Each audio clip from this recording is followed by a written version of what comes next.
রাজধানীর শাহবাগ থেকে প্রধান উপদেষ্টার বাসভবন যমুনার দিকে পূর্ব ঘোষিত লং মার্চ টু ঢাকা কর্মসূচিতে অংশ নিতে গেলে পুলিশের সঙ্গে প্রকৌশল শিক্ষার্থীদের ধাওয়া পাল্টা ধাওয়ার ঘটনা ঘটে। এ সময় শিক্ষার্থীরা পুলিশের ব্যারিকেড ভেঙে এগিয়ে যেতে চাইলে পুলিশ তাদের ছত্রভঙ্গ করতে টিয়ার শেল ও সাউন্ড গ্রেনেড ছুড়ে পরিস্থিতি নিয়ন্ত্রণে আনে। বুধবার 27 আগস্ট দুপুর 1:45টার দিকে হোটেল ইন্টারকন্টিনেন্টালের সামনে এই সংঘর্ষের ঘটনা ঘটে। পরে শিক্ষার্থীরা ওই এলাকা থেকে সরে যান।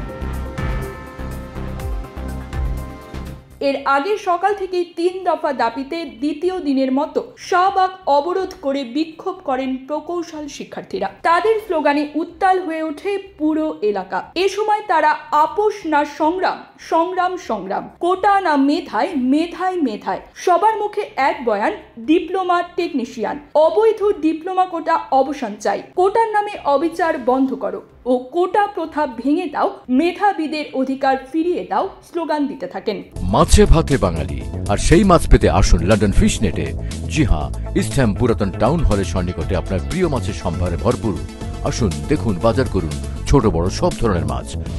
বাহ, একই ছাদের নিচে প্রয়োজনীয় সবকিছু পাওয়া যায়। তাদের 3 দফা দাবি হলো ডিপ্লোমা প্রকৌশলীদের নামের আগে প্রকৌশলী লিখতে না দেওয়া, ডিপ্লোমা প্রকৌশলীদের পদোন্নতি নিয়ে 9ম গ্রেডে উন্নীত না করা, 10ম গ্রেডের চাকরিতে প্রবেশের ক্ষেত্রে শুধুমাত্র স্নাতক প্রকৌশলীদের সুযোগ দেওয়া। এদিকে আন্দোলনকারীদের অভিযোগ, ডিপ্লোমা কোটা সংরক্ষণ করে প্রকৌশল খাতে মেধাবী গ্র্যাজুয়েটদের জন্য বৈষম্যমূলক পরিস্থিতি তৈরি করা হচ্ছে, যা দেশের প্রকৌশল ব্যবস্থাকে প্রশ্নবিদ্ধ করছে। পুলিশের পক্ষ থেকে এখনো পর্যন্ত আনুষ্ঠানিক কোনো বক্তব্য পাওয়া যায়নি।